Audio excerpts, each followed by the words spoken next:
Good morning students. Class 12 में जो आपका लेसन 5वां चल रहा था, तो लेसन 5 में आपका टॉपिक है जंतुओं में लिंग निर्धारण। देखिए, आपने पिछले वीडियो में मनुष्य में लिंग निर्धारण को पढ़ा था, ठीक, सेक्स डिटर्मिनेशन इन ह्यूमन पढ़ लिया है। अब लेकिन जो दूसरे जंतु हैं, जो अन्य दूसरे जंतु होते हैं, उनमें किस प्रकार से लिंग निर्धारण होता है, तो आज हम उसको जानेंगे। तो वीडियो शुरू करने से पहले अगर आप हमारे चैनल पर नए हैं तो चैनल को सब्सक्राइब कर लें और बेल आइकन को दबा लें ताकि आपको वीडियो की नोटिफिकेशन मिल सकें। तो चलिए शुरू करते हैं। देखिए, इसको जानने से पहले एक चीज़ और जान लेते हैं। देखिए, इसमें जो होगी तीन कंडीशन हो सकती हैं। जो दूसरे जंतु होते हैं तो उनमें 3 कंडीशन हो सकती हैं। नंबर 1, पहले में क्या होगा, पहले जो कुछ जंतु होंगे जैसे स्तनधारी, कीट और उभयचर कुछ हैं, तो इनमें क्या होता है कि इनमें जो नर और मादा, क्योंकि मेल और फीमेल दोनों सब में होते हैं, तो इसमें नर जो होगा बिल्कुल वैसा ही होगा जैसे मनुष्य में होता था लिंग निर्धारण। तो जैसे मान लेते हैं XY इसमें हो गया तो XX इसमें हो गया। मतलब बिल्कुल कुछ ऐसे जंतु होंगे जिसमें लिंग निर्धारण बिल्कुल मनुष्य जैसा होगा। कैसा? मनुष्य जैसा लिंग निर्धारण होगा। ठीक, ये तो हो गया पहली कंडीशन। दूसरी कंडीशन में क्या हो सकता है कि जो नर है और मादा है, तो जो नर है इसमें देखिए नर कैसा है, XY है, मतलब विषम युग्मजी है, क्योंकि इसमें जो गुणसूत्र होंगे वो अलग अलग हैं। और मादा समयुग्मजी है, मतलब XX है, समयुग्मजी है, क्योंकि दोनों XX कैसे समान हैं। तो जो कुछ अन्य जंतु जैसे होंगे, जैसे पक्षी हैं, सरीसृप हैं, पतंगे हैं, तितलियां हैं, तो या कुछ उभयचर हैं, तो उनमें क्या होता है, लिंग भेद बिल्कुल उल्टा होता है।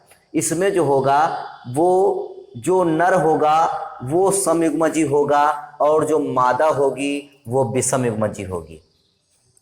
ठीक, तो इसमें अलग टाइप का होगा। नंबर जो तीसरा आता है, तीसरे में क्या होगा कि जो नर है और मादा है, ठीक, नर में क्या होगा, नर में केवल एक ही गुणसूत्र होगा, जबकि जो मादा होगी वो मादा कैसी होगी, मादा में दोनों गुणसूत्र होंगे। ठीक, तो जो नर होता है, नर में केवल एक ही गुणसूत्र होता है, और जो मादा होती है, मादा में केवल जो होता है वो दोनों गुणसूत्र होते हैं। तो हम यहाँ पर इसको शून्य लिख लेते हैं। क्या है ये? शून्य है, 0 है। ठीक, इसको शून्य मान लेते हैं। तो ये 3 कंडीशन होंगी।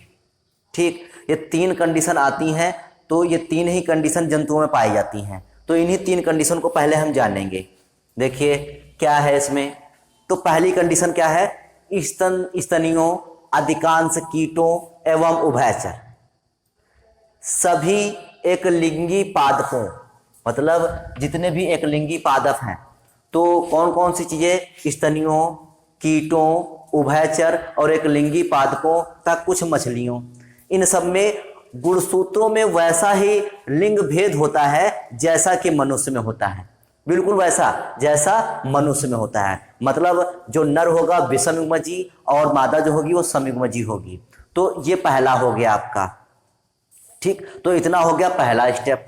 फिर दूसरा आता है इसके विपरीत पक्षियों, सरीसृपों, किसमें, पक्षियों, सरीसृपों, पतंगों, तितलियों और कुछ उभयचरों।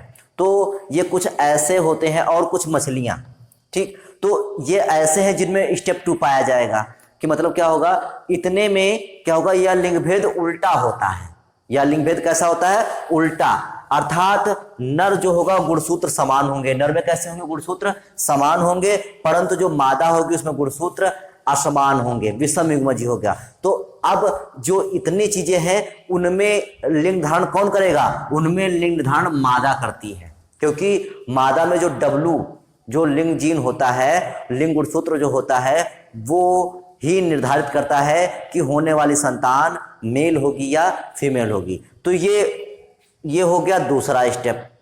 ठीक, फिर तीसरा स्टेप आता है कुछ कीटों जैसे टिड्डी, मधुमक्खी में, किसमें, टिड्डी है, मधुमक्खी है, यह लिंग भेद नर व मादा में लिंग गुणसूत्रों में से एक की अनुपस्थिति से होता है।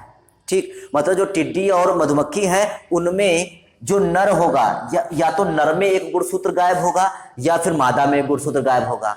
ठीक, तो हमने मान लिया कि नर में एक गुणसूत्र गायब होता है, तो नर में कितना गुणसूत्र होगा? केवल एक ही गुणसूत्र होगा। जबकि जो मादा होगी उसमें कैसा लिंग गुणसूत्र होंगे? उसमें 2 लिंग गुणसूत्र होंगे। ठीक, तो इस प्रकार से जो अगर 2 गुणसूत्र होंगे तो वो मादा होगी, अगर 1 गुणसूत्र होगा तो वो नर होगा। ठीक, तो इस प्रकार से ये 3 स्टेप में आपका ये पूरा हो गया। तो देखिए पहले कुछ ऐसे जंतु हैं जिनमें लिंग भेद बिल्कुल मनुष्य के जैसा होगा, फिर उसके बाद कुछ ऐसे जंतु हैं जिनमें लिंग भेद बिल्कुल उल्टा होगा, अर्थात जो नर होगा वो समयुग्मजी होगा और जो मादा होगी वो विषमयुग्मजी अर्थात जेडब्ल्यू होगी। तो इस प्रकार से दूसरा स्टेप। तीसरा स्टेप क्या होता है कि कुछ ऐसे जंतु होते हैं, कुछ ऐसे कीट होते हैं जिनमें जो नर या मादा में से कोई जो मेल या फीमेल में से एक लिंग गुणसूत्र गायब होता है। ठीक, तो ये 3 स्टेप होते हैं। अब हम आपको मधुमक्खी का बता दें क्योंकि मधुमक्खी का बहुत पूछा जाता है। ठीक, तो लिंग भेद अनुपस्थित होता है। जैसे जो मादा होती है, मादा में मान लेते हैं जैसे मधुमक्खी है तो मादा में XX लिंग गुणसूत्र हो सकते हैं, और जो नर है तो नर में एक ही लिंग गुणसूत्र हो सकता है, X हो सकता है। तो मान लेते हैं जैसे एग्जाम्पल ले लें मधुमक्खी का, तो जैसे मान लेते हैं नर मधुमक्खी। ठीक, नर मधुमक्खी और मादा मधुमक्खी, ये बहुत बार पूछा गया है कि मधुमक्खी में निर्धारण कैसे होता है। ठीक, तो नर मधुमक्खी और मादा मधुमक्खी, तो देखिए मधुमक्खी में कैसा होता है, मधुमक्खी कैसा है क्योंकि इसमें लिंग भेद कैसा होता है, मादा या नर में से एक लिंग गुणसूत्र गायब होता है। तो जो मधुमक्खी होती है उसमें नर में एक लिंग गुणसूत्र गायब होता है जिसको हम शून्य मान लेते हैं।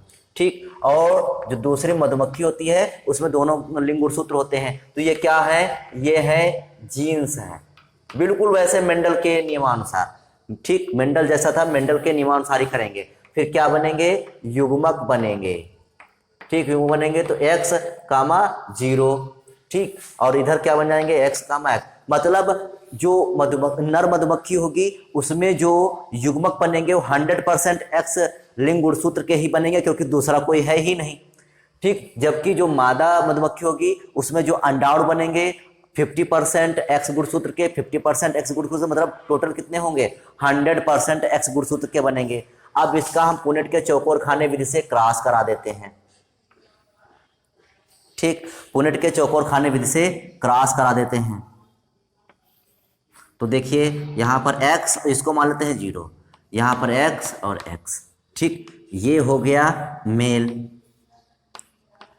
और ये हो गया फीमेल। ठीक, तो इसका इसके साथ तो X, इसका इसके साथ तो X, इसका इसके साथ तो X 0, इसका इसके साथ तो X 0। तो देखिए ये किसका था, तो ये मादा मधुमक्खी होगी। ठीक, मादा मधुमक्खी, ये भी कैसी होगी, मादा मधुमक्खी। ठीक, ये कैसी होगी, नर मधुमक्खी, क्योंकि इसमें गुणसूत्र गायब है। ठीक, ये भी कैसी होगी, नर मधुमक्खी। ठीक, तो इस प्रकार से ये मधुमक्खी में निर्धारण हो जाता है। तो आज का जो टॉपिक है बस यही था, जंतु में निर्धारण। ये आपको बहुत जरूरी है, ये आपको ध्यान रखिए कि किसमें निर्धारण कैसा होता है। मान लीजिए तितलियों में निर्धारण कैसे होता है, तो तितलियों में हम निर्धारण कैसे बताएंगे, तो उसमें जो नर होगा, नर को हम रखेंगे ZZ और मादा को जो रखेंगे ZW रखेंगे। तो इस प्रकार से तितलियों में निर्धारण हो जाएगा। केवल इसके लिंग गुणसूत्र ही रखेंगे और लिंग गुणसूत्र ही बदल जाएंगे। जैसे मधुमक्खी में हमने क्या रखा कि मादा जो थी वो XX थी और जो नर थी वो क्या थी, केवल X थी। ठीक, तो इस प्रकार से हमने ये मधुमक्खी का रख दिया या टिड्डी का रख दिया। इसी प्रकार से हम तितलियों और पतंगों का भी रख सकते हैं। नर का रख देंगे ZZ और मादा का रख देंगे ZW, बिल्कुल वैसा ही कर देंगे, हो जाएगा। और जो स्तनधारी कीट और सरीसृप और कुछ मछलियां हैं, अगर इसमें पूछे तो हम जो है मनुष्य के जैसा लिंग और सूत्र वाला बना के कर देंगे। तो इस प्रकार से आपका अन्य जंतु में निर्धारण कंप्लीट होता है। अब जो है आज का ये टॉपिक कंप्लीट हो जाता है। अब जब फिर मिलेंगे एक नेक्स्ट वीडियो के साथ, तब तक के लिए धन्यवाद।